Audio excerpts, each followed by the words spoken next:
The Peter Pan syndrome is used to describe people who do not want to grow up and assume responsibility.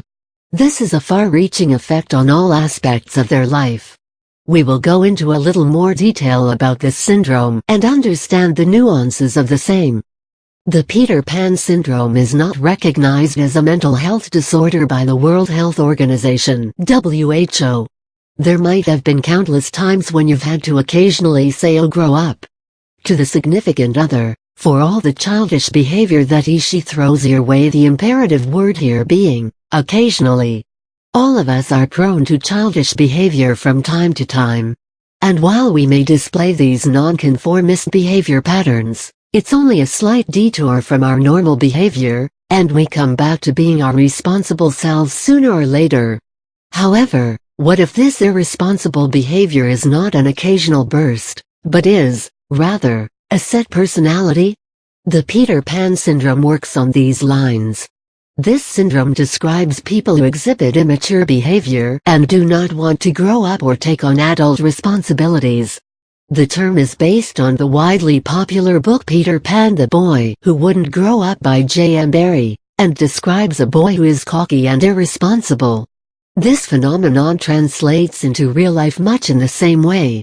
Studies suggest that people born in the late 1980s and 1990s are more likely to develop this syndrome owing to reasons of overprotective parents, high costs of living, lack of developing normal coping mechanisms, and the difficulty in finding partners.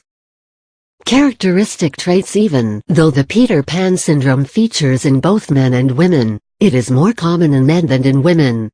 Let us understand the characteristic traits of this syndrome. People who develop this syndrome seem to do so, like we mentioned before, owing to certain external factors like overprotective parents and tremendous economic and societal pressure.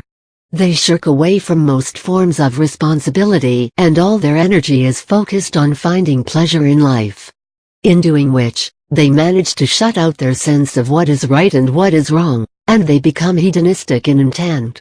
They glorify their adolescence or childhood, which was sans responsibility, and want to be in this state forever.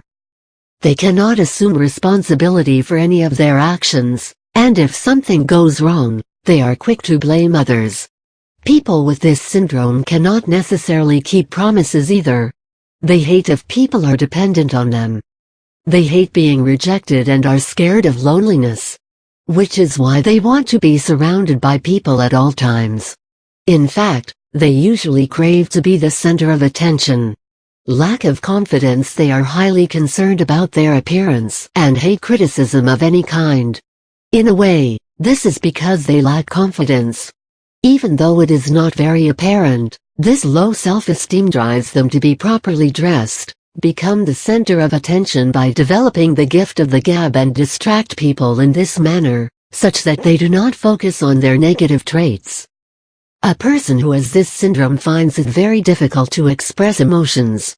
They have not developed the coping abilities to life's small disappointments, and therefore, they tend to get hurt easily.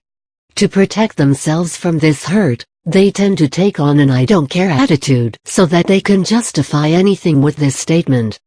Men are usually more likely to be affected by this syndrome than women. It has been studied that men who are afflicted by this syndrome choose to be in relationships with women who are much younger than themselves. Every time commitment is demanded or the relationship is expected to be taken to a different level, they bail out and end things because they hate taking up responsibilities of any kind. They usually prefer to be in relationships with younger women so that they are not riddled with demands of commitment, and they can continue to live life on a day-to-day basis, seeking pleasure. In refusing to take up responsibilities, they manage to avoid confronting and facing problems, both simple and complex, and instead, develop a sense of denial, adopting the policy that if they do not acknowledge the problem does not exist.